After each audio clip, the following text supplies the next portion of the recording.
criou, da forma como Ele criou, para organizar a sua vida, para fazer a sua vida criar um sentido, isso está limitando esse homem. Essa moral, esses valores, essa ideia de que eu tenho o mundo sob minhas mãos, que eu sigo o caminho que eu quero efetivamente, é uma grande farsa. Eu não sou um sujeito. Eu não sou um sujeito por quê? Porque para que eu fosse um cidadão aceito, para que eu fosse um cidadão respeitado, eu tive que pegar a minha melhor característica, que é a característica de ter uma vida boa, uma vida plena, uma vida que ele chama, ele cria aí um termo que eu já vi até falarem que é o cara de capa lá, o Nietzsche costuma falar em super-homem, né? E tem um monte de gente que fala que Nietzsche inventou o super-homem. O que o Nietzsche está querendo dizer com esse super-homem é um homem capaz de resgatar toda a vida perdida para que ele pudesse se acomodar numa coisa chamada sociedade. Nietzsche vai notar, pessoal, que para que a gente seja bonzinho, educado, sensível, um amor de pessoa, a gente teve que se encher desde cedo de muita culpa. A gente teve que abrir mão de uma coisa chamada vontade, ele chama, né? O Nietzsche usa esse termo, vontade de potência, que é o quê? Que é o afã, aquele pulsão de me realizar plenamente, para eu ceder a essas exigências do mundo que diz que eu sou livre, do mundo que diz que eu estou caminhando para um lugar muito melhor do que eu estou vivendo aqui. Seja na religião, seja na própria filosofia. O Nietzsche criticou muito o cristianismo, mas o Nietzsche criticava muito Sócrates, por exemplo, o primeiro filósofo. Para ele, Sócrates nada mais queria do que um aconchego metafísico. Eu vou sossegar a partir do momento que eu encontrar uma verdade ou encontrar algum caminho ético para seguir. Porque Sócrates também não sabia o que fazer com essa vida pela metade que ele levava.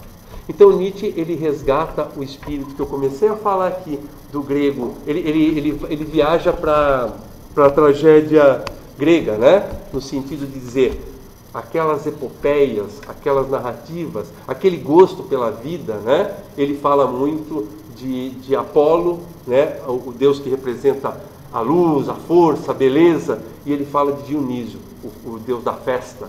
Ele fala, o homem que quer se realizar plenamente é o homem que tem que resgatar isso.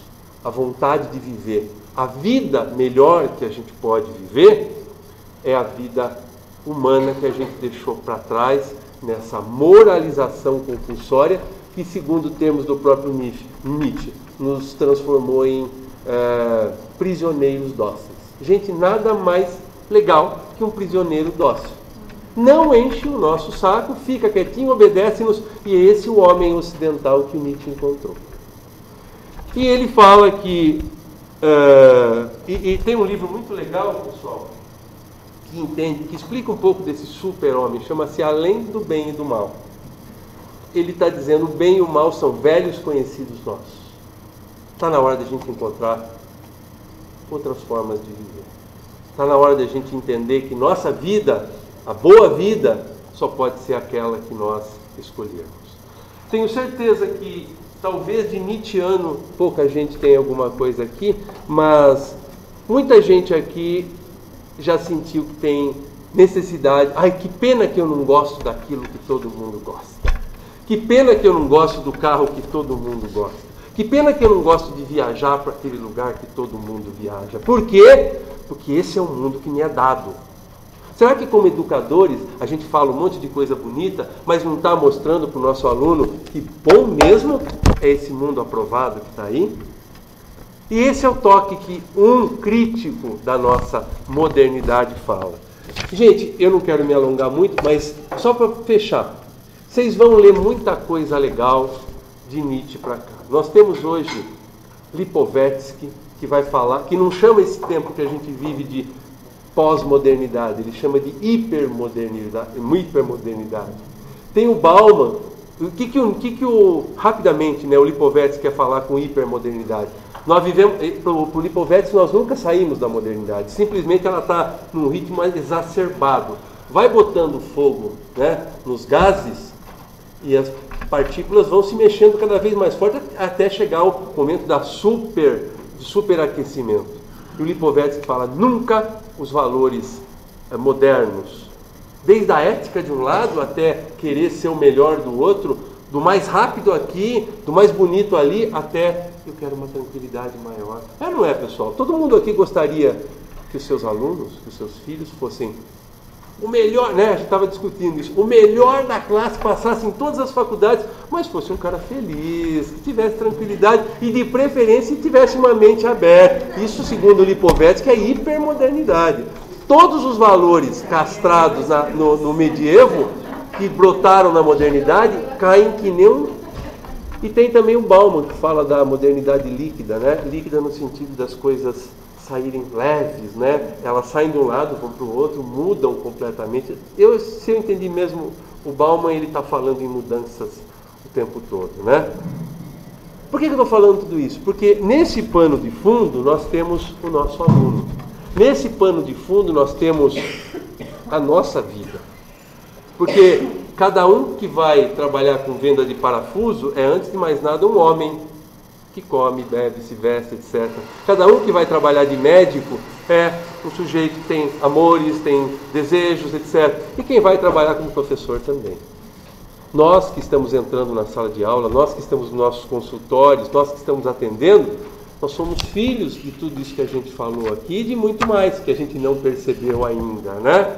E esse quando a gente chega para falar, a gente leva tudo isso. Eu brinco com os meus alunos que você ensina seu filho a falar, mas você não ensina o sotaque para ele, e ele pega o sotaque seu, né?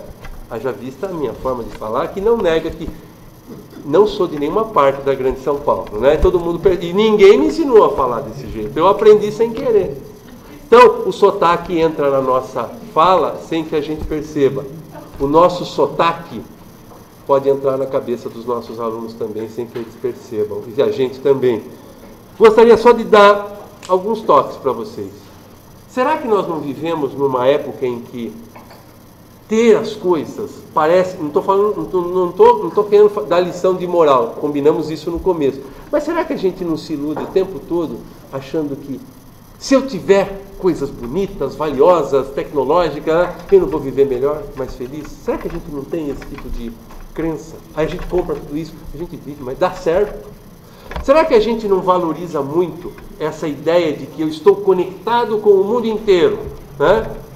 Será que eu estou conectado com o mundo inteiro? Ou será que eu estou cada hora tentando me conectar com mais gente porque a solidão afetivo, né, emocional já está quase me derrubando? Essa história da gente querer cada vez ficar mais jovem, né? Será que isso não está dizendo para a gente, puxa vida, eu estou procurando essa boa vida e até agora não encontrei, né? Então é isso que eu queria dizer para vocês. Quem somos nós nessa problemática chamada ética? Ética no sentido de escolher a melhor vida que eu posso escolher.